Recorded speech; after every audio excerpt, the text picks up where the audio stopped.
MU ingin tarik lagi pemain pinjamannya, AC Milan siapkan opsi. Manchester United pada pekan terakhir jendela transfer musim panas mengizinkan Diogo Dalot bergabung dengan AC Milan. Dalot dipinjamkan ke klub Liga Italia itu selama 1 musim. Namun bek sayap pinjaman MU itu ditinggalkan pelatih AC Milan di bangku cadangan dalam 2 pertandingan Liga terakhir dan belum melakukan debutnya di Liga Italia. Dalot ternyata disiapkan untuk pertandingan Liga Eropa. Dia sudah tampil dalam 2 pertandingan dan memiliki pengaruh besar dalam kemenangan 3-0 timnya atas Sparta Praha. Dalot mencetak 1 gol dan 1 assist pada laga tersebut. Bek asal Portugal itu mengungkapkan kegembiraannya setelah mencetak gol pertamanya di kompetisi lapis kedua Eropa. Pemain belakang milik MU itu juga berbicara tentang pengalaman minggu pertamanya di markas AC Milan di San Siro. Saya orang yang bahagia, kami tampil hebat, kami menemukan kemenangan. Kemudian secara pribadi saya memasukkan golden assist. Saya puas di level tertinggi, kata Dalot kepada Sky Sport di Italia. Saya bekerja keras, saya sedang mencari cara untuk kembali ke puncak dan saya merasa saya semakin meningkat. Tapi di atas segalanya, berada di tempat yang tepat, di sini, di Milan, saya segera menemukan diri saya dengan baik.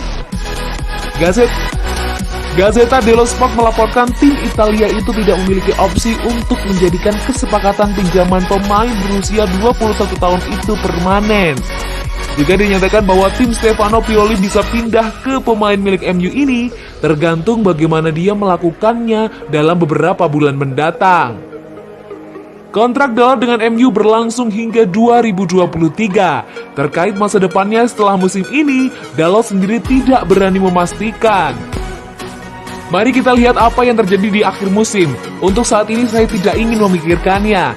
Saya 100% fokus pada Milan dan hanya itu, katanya. MU nampaknya menyesali keputusan meminjamkan bek kanan Diogo Dalot ke AC Milan. Setan Merah berniat memulangkan kembali Dalot saat masa peminjaman habis. Di awal masa peminjaman di AC Milan, pemuda Portugal itu tampil menjanjikan. Dalot mencetak gol pertamanya dan juga memberikan assist saat Milan melawan Sparta Praha di Liga Eropa semalam.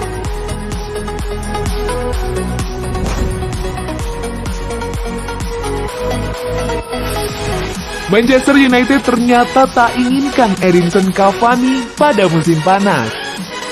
Seorang jurnalis terkemuka Inggris, Louis Whitwell, mengatakan bahwa Edinson Cavani sebenarnya bukan target transfer Manchester United pada musim panas lalu. Manchester United mengumumkan kedatangan Edinson Cavani pada deadline day musim panas lalu.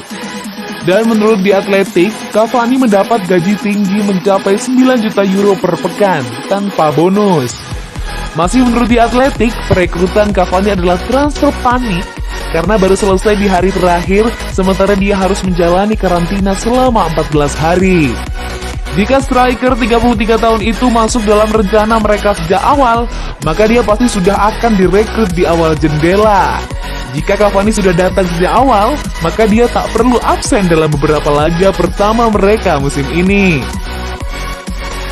Saat bicara dalam The Orsten and Chapman Podcast, Louis Whitwell dari The Athletic mengklaim bahwa Manchester United tidak melihat Cavani sebagai jawaban jangka panjang atas masalah mereka di lini depan.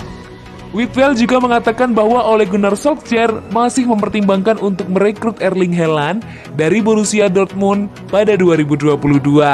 Saat klausul pelepasan Haaland yang sebesar 60 juta euro mulai aktif.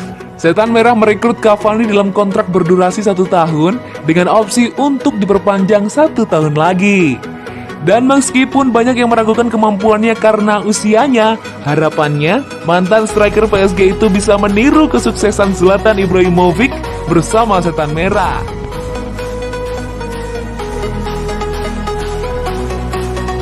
MU pakai 3 formasi berbeda usai dibantai Tottenham.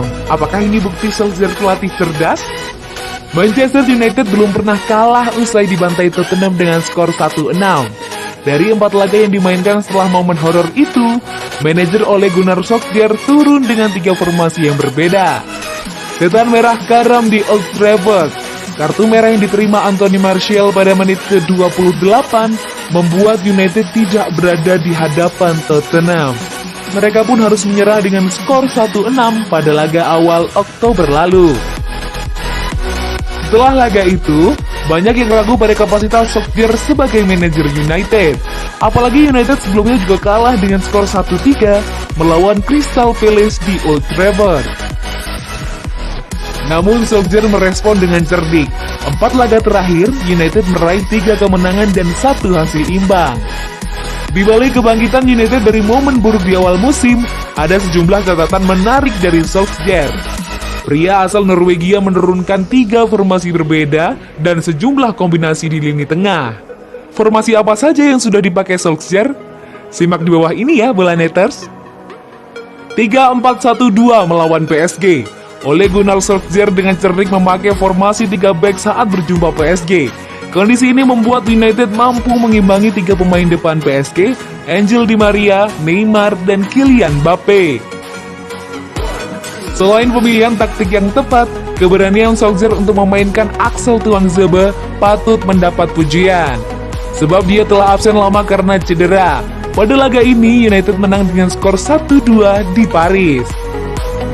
4-3-1-2 lawan RB Leipzig. RB Leipzig datang ke Old Trafford dengan catatan belum pernah kalah di musim 2020-2021. Namun Ole Gunnar Solskjaer membuat catatan itu ternoda. United menang dengan skor 5-0 melawan tim berjuluk Die Roten Bulan. Solskjaer turun dengan formasi 4-3-1-2 yang kerap berubah menjadi 4-4-2 berlian. Keputusan yang tepat karena membuat para pemain tengah RB Leipzig terkunci dan tidak bisa menyuplai bola pada pemain depan. Solskjaer memainkan Donny van de Beek sebagai gelandang serang di belakang 2 penyerang. Pemain asal Belanda itu tampil bagus, begitu juga Fred yang tampil mobile dan menyulitkan RB Leipzig. 4-2-3-1 lawan Chelsea dan Newcastle. 2-4-3-1 menjadi formasi yang paling sering dipakai Solskjaer di Manchester United. Pemain United sangat familiar dengan sistem ini. Setan merah memainkannya ketika berjumpa klub-klub Setan merah memakainya ketika berjumpa klub-klub Premier League.